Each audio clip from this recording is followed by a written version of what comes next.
आज आपकी हेडिंग है पृथ्वी के गुरुत्वीय बल के प्रभाव में वस्तुओं की गति। ये जो आपको हम कल पढ़ाने वाले थे आज पढ़ाए हैं, थोड़ा सा प्रॉब्लम थी कल और आज हम इसको आपको पढ़ाएंगे। क्या है देखिए, क्या हेडिंग है आपका, पृथ्वी के गुरुत्वीय बल के प्रभाव में वस्तुओं की गति। क्या भैया, ये आपकी हेडिंग इंपॉर्टेंट बहुत है, यानी कि हेडिंग तो इंपॉर्टेंट के साथ साथ इसका जो सूत्र है ये मोस्ट इंपॉर्टेंट है। क्योंकि आपको जब भी पूछेगा कि आपका ये सूत्र के ऊपर सवाल ही पूछेगा और जो कि बहुत इंपॉर्टेंट होता है। सवाल में आपको कोई पूछता है कि इसका आप जैसे गुरुत्वीय त्वरण के लिए आप उसका जो समीकरण वो बताइए, तो आप कहेंगे सर जी तो बताए नहीं, हमें तो ये न्यूटन के गति के नियम का समीकरण बताए हैं, 3 नियम बताए हैं। तो आपको वही 3 नियम से आगे हम उसका क्या है ये आपको बताएंगे। उसी 3 नियमों के आधार पर ये है समीकरण जो ये दिया गया है। देखिए क्या कह रहा है, कह रहा है कि गुरुत्वीय बल के प्रभाव में एक समान त्वरित गति के सभी समीकरण त्वरण ए के स्थान पर जी का मान रखने पर मान्य होते हैं। कह रहा है मेरे भाई कि गुरुत्वीय बल के प्रभाव में एक समान त्वरित गति के सभी समीकरण में जहाँ पे त्वरण होता है वहाँ पे जी का मान रखने पर मान्य होते हैं। यानी कि जैसे आपको हमने गति का समीकरण बताया तीनों, तो क्या है गति के समीकरण में जहाँ पे ये होता है बस वहीं पे आप जी रख देंगे, जहाँ त्वरण ये होता है वहीं पे गुरुत्वीय त्वरण जी रख देंगे, तो वही आपका समीकरण बन जाएगा। सेम समीकरण होता है, लेकिन बस वही केवल एक को हटाने के बाद हम जी रखते हैं। जी क्यों रखते हैं? क्योंकि वहाँ पे सिंपली त्वरण होता है, यहाँ पे गुरुत्वीय त्वरण होता है। क्लियर है ना? क्लियर। एक बार फिर से देख लीजिए। कह रहा है कि गुरुत्वीय बल के प्रभाव में एक समान त्वरित गति के सभी समीकरण त्वरण ए के स्थान पर जी का मान रखने पर मान्य होते हैं। यानी कि जो गति का समीकरण आपको दिया रहता है, जैसे आपका गति का समीकरण इधर है v = u + at, s बराबर ut + ½ at square, v square = u square + 2as। तो आपका ये 3 समीकरण गति के हैं और जहाँ पे केवल यही ए है उसी के जगह पे क्या हो जाएगा भैया, उसी के जगह पे जी रख दिया जाएगा। जहाँ पे आपकी दूरी यस रहेगी वहाँ पे यस रख दिया जाएगा, क्योंकि वहाँ पे गहराई और ऊंचाई की बात होती है ना। वहाँ पे गति के समीकरण में आपको क्या रहता है, वहाँ पे गति के समीकरण में आपको रहेगा, वहाँ पे आपको दूरी रहती है। लेकिन यहाँ पे क्या है, गुरुत्वीय त्वरण के लिए क्या होगा भैया, आपको या तो नीचे जाना पड़ेगा या तो आपको ऊपर जाना पड़ेगा, यानी कि ऊंचाई या नीचाई ली जाती है ना। क्लियर। चलिए, कह रहा है कि रखने पर मान्य होते हैं, अतः गति के समीकरण निम्न है। देखिए सरल रेखीय गति में समीकरण आपके क्या है, पहला समीकरण आपका है v = u + at। आपका पहला समीकरण आपका है v = u + at। इसके बाद दूसरा समीकरण है s = ut + ½ at square. ½ at square होता है यानी कि आधा at स्क्वायर। तो आप लोग हाफ का मतलब ये नहीं समझेंगे सर जी, हाफ मतलब क्या होता है भैया, हाफ मतलब आधा, यानी कि कोई एक वस्तु है उसका आधा, यानी कि क्या हो जाएगा s = ut + ½ at स्क्वायर। तीसरा समीकरण है v square = u square + 2as। तो आपको करना क्या है, जहाँ पे a है वहीं पे g रखना है और जहाँ पे s है यानी कि यहाँ पे दूरी है वहाँ पे आपकी ऊंचाई और क्या नीचे जाने के लिए होगा। तो कह रहा है गुरुत्व के अधीन क्या होगा, तो वस्तु के नीचे गिरने पर, यानी कि वस्तु के नीचे गिरने पर क्या हो जाएगा, तो v = आपका सब वैसे रहेगा, केवल g और a की जगह पे g रहेगा, s की जगह पे s रहेगा, बस इतने ध्यान दीजिएगा। तो v = u + gt क्या होता भैया, v = u + gt। यहाँ पे आपका देखिए ये था, तो यहाँ पे हमने क्या रख दिया, g रख दिया, और यहाँ पे h है, देखिए यहाँ पे यस था, यहाँ पे दूरी यस थी, यहाँ पे ऊंचाई h है, तो क्या हो जाएगा भैया, h = हो जाएगा ut + ½ gt स्क्वायर। ये किसके लिए है, वस्तु से नीचे गिरने के लिए है भैया, जब नीचे गिरेगा तब। यानी कि अब तीसरा समीकरण क्या बनेगा, v square = u square + 2gh। यहाँ पे देखिए समीकरण तीसरा क्या था, v square = u square + 2as था। यहाँ पे क्या आपका बना, v square = u square + 2gh। ये किसके लिए बना आपका समीकरण, वस्तु के नीचे गिरने पर। जैसे यहाँ से वस्तु को नीचे गिराएंगे तब ये समीकरण बनेगा, वहां पे प्लस रहेगा भैया। और आगे आपका क्या बनेगा, वस्तु को ऊपर फेंकने पर, जैसे हम इस तरह वस्तु को ऊपर फेंकेंगे, यानी कि मान चलिए ये गई ऊपर, इस वस्तु की जब ऊपर जाएगी तब क्या होगा, तो वही कह रहा है जहां पे प्लस रहेगा बस वहीं पे माइनस, आपका क्या मान में हो जाएगा, माइनस हो जाएगा, बाकी सब वैसे रहेगा। ये देखिए v equal to u minus g t हो जाएगा। क्या हो जाएगा भैया, अगर ऊपर जाने के लिए होगा तो वहां पे केवल मान में माइनस हो जाएगा और बाकी सब वैसे रहेगा और बाकी कोई चेंज नहीं रहेगा। पहला समीकरण आपका बनेगा ऊपर जाने के लिए v equal to u minus g t, h equal to u t minus half g t square और v square equal to u square minus two g h. कोई परिवर्तन नहीं, बस सेम ऐसा रहेगा, बस केवल यहाँ पे दूसरे समीकरण में क्या हो जाएगा, ऊपर जाने के लिए उसका मान माइनस में हो जाएगा और उसमें जब नीचे आएगा उसका मान उसमें प्लस में रहेगा। भैया बस इतना ध्यान में रखेंगे, बाकी कोई चेंज नहीं है। और गति का सिंपली समीकरण होता है, बस जैसे जहाँ पे ए रहेगा और एस रहेगा और यहाँ पे इसकी ऊंचाई और वृत्ति तोड़ रहेगा भैया, वहां पे जहाँ पे ए रहेगा वहीं पे जी हो जाएगा। चलिए आपकी अगली हेडिंग है आर्किमिडीज सिद्धांत। आर्किमिडीज सिद्धांत बहुत इंपॉर्टेंट है आपका, ये आपका बहुत ही लाभदायक है और ये बार बार क्वेश्चन पूछ सकता है परीक्षाओं में, आपकी परीक्षाओं में पूछ सकता है। कह रहा है इस सिद्धांत के अनुसार जब किसी ठोस को किसी द्रव में पूर्णता, कह रहा है इस सिद्धांत के अनुसार जब किसी ठोस को किसी द्रव में पूर्णता या आंशिक रूप से डुबाया जाता है तो उसके भार में कमी आ जाती है या कमी उस ठोस द्वारा हटाए गए द्रव के भार के बराबर होती है। क्या होता है भैया, वही कमी जो होती है वह क्या होता है, या कमी उस ठोस द्वारा हटाए गए द्रव के भार के बराबर होती है।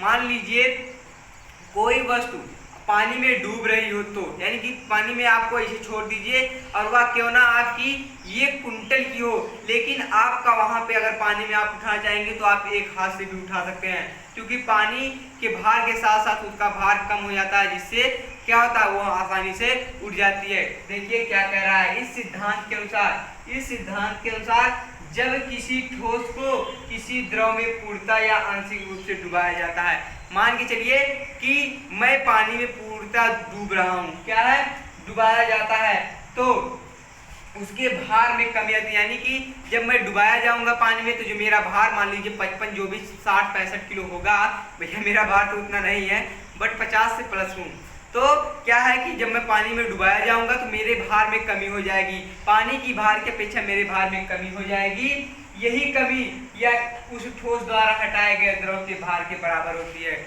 उसी को हम क्या कहते हैं, आर्किमिडीज का सिद्धांत कहते हैं। मेरे भाई आर्किमिडीज का सिद्धांत किसे कहते हैं, कह रहा इस सिद्धांत के अनुसार जब किसी ठोस को किसी द्रव में पूर्णतः या आंशिक रूप से डुबाया जाता है तो डुबाने पर उसके भार में कमी आ जाती है या कमी उस ठोस द्वारा हटाए गए द्रव के भार के बराबर होती है, इसी को आर्किमिडीज का सिद्धांत कहते हैं। आप लोग को अगर परीक्षण करना होगा तो आप लोग 1 बोरा ले लीजिएगा या फिर क्या लेंगे, कुछ भी ले लेंगे, उसमें मिट्टी डाल दीजिएगा, मिट्टी डालने के बाद आप लोग उसको पानी में डुबा दीजिएगा। तालाब या पोखरा होगा आपके, या आपके पास टिब्बल का वो जो चौतरा बनता है, क्या कहते हैं, जो भी कहते हो आप लोग, तो उसमें अगर उसको डालेंगे तो आप उसका भार जब यहाँ जमीन पे उठाएंगे तो उसकी अपेक्षा जब आप पानी में उठाएंगे तो आपको हल्का लगेगा, आसानी से आप ऐसे हाथ लगाएंगे तो आसानी से आप ऐसे उठा सकते हैं उसको, कोई दिक्कत नहीं होगी। आप कहेंगे अरे ये तो बड़ा हल्का है, लेकिन जब वो उसकी पानी की सतह छोड़ेगा तुरंत वो अपने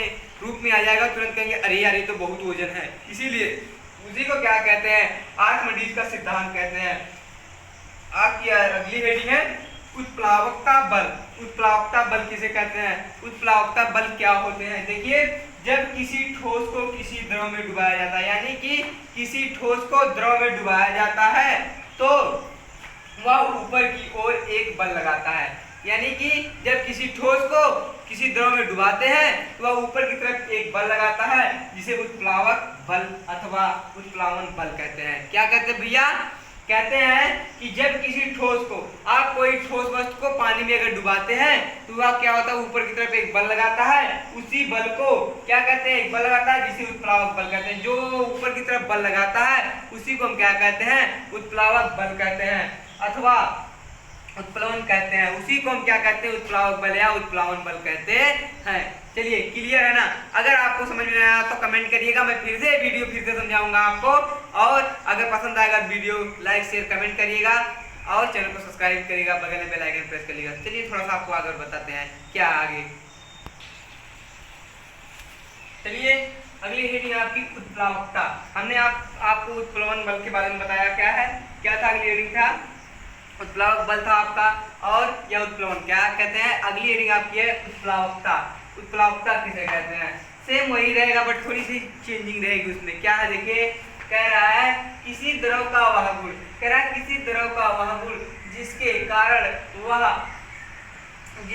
वह द्रव में छोड़ी गई किसी वस्तु पर की ओर एक बल लगाता है, यानी कि वस्तु की ओर पर नहीं भैया, की ओर, वस्तु की ओर एक बल लगाता है, उसे उत्प्लावकता बल कहते हैं। क्या कहते हैं देखिए, कह रहा है किसी द्रव का वह गुण, यानी कि किसी द्रव, यानी जो द्रव है, किसी द्रव का वह गुण जिसके कारण वह द्रव में छोड़ी गई किसी वस्तु की ओर एक बल लगाता है, उत्प्लावकता कहलाता है। उत्प्लावकता किसे कहते हैं, किसी द्रव का वह गुण जिसके कारण उस द्रव में छोड़ी गई वस्तु की ओर एक बल लगाता है, उसे क्या कहते हैं, उत्प्लावक कहते हैं। चलिए क्लियर है ना, क्लियर है। चले आगे। चलिए भैया अगर कोई दिक्कत हो तो कमेंट जरूर करिएगा, अगर वीडियो पसंद आएगा तो लाइक शेयर भी करिएगा, चैनल को सब्सक्राइब भी करिएगा और बगल में बेल आइकन प्रेस कर लीजिएगा। और जो भी मेरा नया वीडियो है उस पर आप नए हैं तो चैनल को सब्सक्राइब करके बेल आइकन प्रेस कर लीजिएगा ताकि मेरी लेटेस्ट वीडियो सबसे पहले आपको मिले। चलिए अगली हेडिंग क्या है, प्लावन बल। प्लावन बल क्या होता है भैया, प्लावन का नियम क्या होता है, जब किसी ठोस को, कह रहा है जब किसी ठोस को किसी द्रव में डुबाया जाता है, जब किसी ठोस को द्रव में डुबाया जाता है तो उस पर दो बल कार्य करते हैं, एक जो दो बल कार्य करते हैं उसी को क्या कहते हैं, प्लावन बल कहते हैं। प्लावन बल किसे कहते हैं, कह रहा है जब किसी ठोस को द्रव में डुबाया जाता है उस पर दो बल कार्य करने लगता है, उसी को हम क्या कहते हैं, प्लावन बल कहते हैं। प्लावन का नियम कहते हैं। कह रहा है देखिए नंबर 1 क्या, उस ठोस का भार W ऊर्ध्वाधर नीचे की ओर, कह रहा है उस ठोस का भार W होगा और वह बल किधर करेगा, नीचे की ओर कार्य करेगा। फिर दूसरा क्या है, उत्प्लावन बल W ऊर्ध्वाधर ऊपर की ओर, कह रहा है उत्प्लावन बल जो W है वो ऊर्ध्वाधर ऊपर की ओर। भैया जो ये प्लावन का नियम क्या है, जब किसी ठोस को, यानी कि मान लीजिए जो मेरे हाथ में ये घड़ी है, ये ठोस है ना, कह रहे जब इस घड़ी को किसी द्रव में डुबाया जाता है तो इस पर दो बल कार्य करेंगे। ठीक है, पहला क्या है, उस ठोस को भार W ऊर्ध्वाधर नीचे की ओर, उत्प्लावक बल W ऊर्ध्वाधर ऊपर की ओर। क्या है, उस ठोस का भार W नीचे की ओर और उत्प्लावन बल W ऊपर की ओर। हमने उत्प्लावन बल की आपकी परिभाषा बताई ना, जब किसी ठोस को द्रव में डुबाया जाता है तो उस पर एक ऊपर की तरफ एक बल कार्य करने से उत्प्लावन बल कहते हैं। तो उस पर उत्प्लावन बल भी कार्य करेगा वो, लेकिन ऊपर की तरफ कार्य करेगा, और उस ठोस का भार जब W रहेगा तो वो भार जब नीचे की तरफ जाएगा तो उस पर भी तो एक बल ही कार्य करेगा ना मेरे भाई। तो वही कह रहा है उत्प्लावन का नियम यही है, यही दो नियम उत्प्लावन के। अगली आपकी हेडिंग है घनत्व। घनत्व किसे कहते हैं, बार बार आपसे पूछा जाता है घनत्व क्या होता है, घन क्या होता है, आपको ये चीज बार बार पूछा जाता है। घनत्व देखिए, किसी पदार्थ के एकांक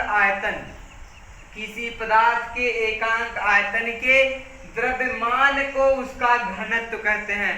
किसी पदार्थ के एकांक आयतन के द्रव्यमान को क्या कहते हैं, उसका घनत्व कहते हैं। क्या कह रहा है, किसी पदार्थ के एकांक आयतन के द्रव्यमान को उसका घनत्व कहते हैं, है ना, यही ना कहते हैं। कहीं पे भी आप देखेंगे जो क्या होगा, किसी पदार्थ में जो उसका एकांक आयतनवा होता है ना, उसी को जो उसमें द्रव्यमान निहित रहता है उसी को उसका क्या कहते हैं मेरे भाई, उसी को उसका क्या कहते हैं, घनत्व कहते हैं। घनत्व को हम D से व्यक्त करते हैं। क्या भैया, स्मॉल d से व्यक्त करते हैं। घनत्व D बराबर होता है द्रव्यमान बटे में आयतन। द्रव्यमान बटे में क्या होता है मेरे भाई, आयतन होता है। आप इसकी परिभाषा यहीं से ना निकाल सकते हैं, हमने आपको परिभाषा निकालना बता दिया, ये आपको सूत्र पता हो तो। D बराबर होता है m अपान v, यानी कि m होता है द्रव्यमान, v होता है आपका आयतन। द्रव्यमान तथा आयतन के अनुपात को हम क्या कहते हैं भैया? घनत्व कहते हैं। द्रव्यमान तथा आयतन के अनुपात को हम क्या कहते हैं? घनत्व कहते हैं।